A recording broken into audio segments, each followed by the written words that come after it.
السلام علیکم ناظرین، جیسا کہ آپ نے پارٹ 1 میں دیکھا ہوگا کہ سلطان بایزید خان یلدرم کے بیٹوں کے درمیان خانہ جنگی ہوئی اور اس خانہ جنگی میں محمد اور موسیٰ نے فتح حاصل کیا، جو محمد سلطنت کے ایک حصے پر قابض ہوئی اور موسیٰ سلطنت کی دوسری حصے پر قابض ہوئی۔ اس کے بعد کیا ہوتا ہے جانتے ہیں اس ویڈیو کے اندر۔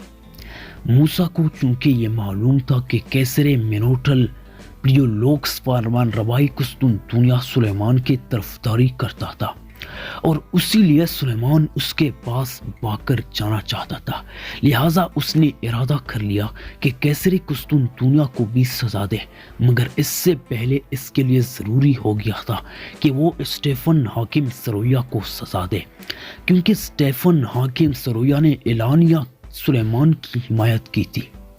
لہٰذا انہوں نے اول سرویا پر چڑھائی کی اور سرویا کی فوج کو میدان جنگ میں ایسی شکست فاش دی کہ اس کی کمر ٹوٹ گئی اور سرحدی اضلاع میں عثمانیوں کا رعب اور عیسائیوں کے دلوں میں خوف طاری ہو گیا۔ موسیٰ کا یہ حملہ جو اس نے سرویا پر کیا سلطنت عثمانیہ کے لیے بہت ہی مفید ثابت ہوا، کیونکہ اس سے یورپ کے عیسائیوں کا وہ خیال کہ اب عثمانی سلطنت بہت کمزور ہو گئی تھے بدل گیا۔ اس کے بعد موسیٰ نے قسطنطنیہ پر چڑھائی کر کے محاصرہ کر لیا اور کیسر قسطنطنیہ کو سزا دینا ضروری سمجھا۔ کیسر نیوٹل بھی بہت ہوشیار اور چوکس آدمی تھا، اس نے اس فرصت میں محمد خان کے ساتھ اپنے تعلقات بڑھا لیے تھے، جو ایشیائی کوچک میں تنہا قابض و فرمان روا ہو کر کافی طور پر مضبوط ہو چکا تھا، اور ان چھوٹی ریاستوں کو جو تیمور نے قائم کر دی تھی اپنی حکومت میں شامل کر رہا تھا۔ بظاہر یہ معلوم ہوتا تھا کہ موسیٰ و محمد دونوں بھائی اس تقسیم پر رضامند ہے کہ موسیٰ یورپی علاقے پر قابض رہے اور محمد ایشیائی علاقے میں حکومت کرے۔ اگرچہ اس کے متعلق کوئی معاہدہ اور باقاعدہ فیصلہ نہ ہوا تھا، مگر کیسر کی ریشہ دوانیوں اور چالاکیوں نے بہت ہی جلد ایک پیچیدگی پیدا کر دی۔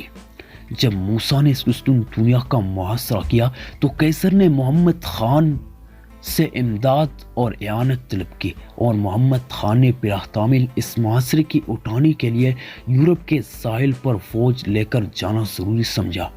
اس طرح قسطنطنیہ کے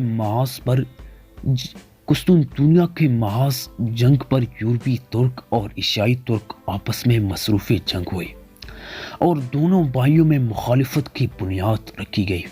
اب موسیٰ کا محاصرہ بدستور قائم تھا کہ محمد خان نے اپنی ایشیائی علاقے میں ایک ماتحت رئیس کے باغی ہونے کی خبر پہنچی اور وہ فوراً ایشیائی کوچک میں بغاوت فروغ کرنے چلا گیا۔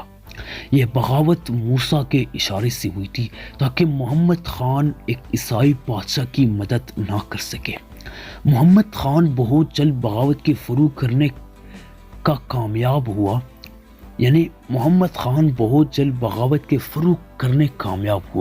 ادھر اس کی غیر موجودگی میں موسیٰ نے محاصرہ میں سختی کی اور کیسر قسطنطنیہ کا حال بہت ہی پتلا ہونے لگا۔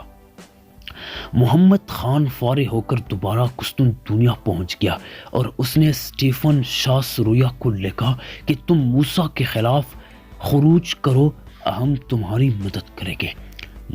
محمد خان کا سہارا پا کر شاہ سرویا، جو پہلے ہی سے موسیٰ کے ذریعے آزار رسیدہ تھا، اٹھ کر کھڑا ہوا۔ موسیٰ کو جب شاہ سرویا کے خروج کا حال معلوم ہوا تو وہ قسطنطنیہ سے محاصرہ اٹھا کر سرویا کی طرف متوجہ ہوا۔ ادھر سے اس کے متعاقب محمد خان اپنے فوج لے کر پہنچا۔ سرویا کے جنوب سرحد پر مقام زرلی کے میدان میں دونوں فوجوں کا مقابلہ ہوا اور نتیجہ یہ ہوا کہ موسیٰ لڑائی میں مارا گیا اور محمد خان ابن سلطان بایزید خان یلدرم مظفر و منصور ہو کر ایڈریانوپل میں تخت نشین ہوا اور تمام عثمانیہ مقبوضات میں وہی تنہا فرمان روا تسلیم کیا گیا۔ چونکہ اب سلطان بایزید خان یلدرم کی اولاد میں وہی تنہا قابل حکومت شخص رہ گیا تھا، لہٰذا خانہ جنگی کا خاتمہ ہوا۔ محمد خان نے ایڈریانوپل میں تخت نشین ہو کر اپنی رعایا فوجی اور سرداروں سے وفاداری کا حلف لیا، اور سلیمان کے بیٹے کو، جس سے بغاوت کا قوی اندیشہ تھا، نیز اپنی بھائی قاسم کو، جو پرسا میں مقیم تھا، محض اس لیے کہ آئندہ فتنہ برپا نہ ہو سکے، اندھا کروا دیا، اور نبیرہ کرانے کے بعد ان کو نہایت آرام و عزت و آسائش سے رکھا۔ یہ واقعات 816 ہجری میں وقوع پذیر ہوئی۔ اس طرح جنگ انگورہ کے بعد 11 سال تک خاندان عثمانیہ میں خانہ جنگی کا سلسلہ جاری رہا۔ اس 11 سال کے خانہ جنگی میں سلطنت عثمانیہ کا قائم رہنا اور پھر ایک شاندار مضبوط بادشاہی کی شکل میں نمودار ہو جانا دنیا کے عجائبات میں سے شمار ہوتا ہے۔ تاریخ عالم میں بہت سی کم ایسے مثالیں نظر آ سکتی ہے کہ اتنے بڑے دھکے کو سہ کر اور ایسے خطرناک حالات میں گزر کر اتنی جلد کسی خاندان یا کسی قوم نے اپنی حالت کو سنبھال لیا ہو۔ ناظرین، میں نے سلطان بایزید خان یلدرم کے بیٹوں کے درمیان خانہ جنگی کو آپ کے سامنے پیش کیا۔ امید ہے آپ اس ویڈیو سے خوب فائدہ مند رہے ہوں۔ ایسے ویڈیو کے لیے، ایسے تاریخ کے لیے، ایسے ہسٹری کے لیے ہمارے چینل کو سبسکرائب کرنا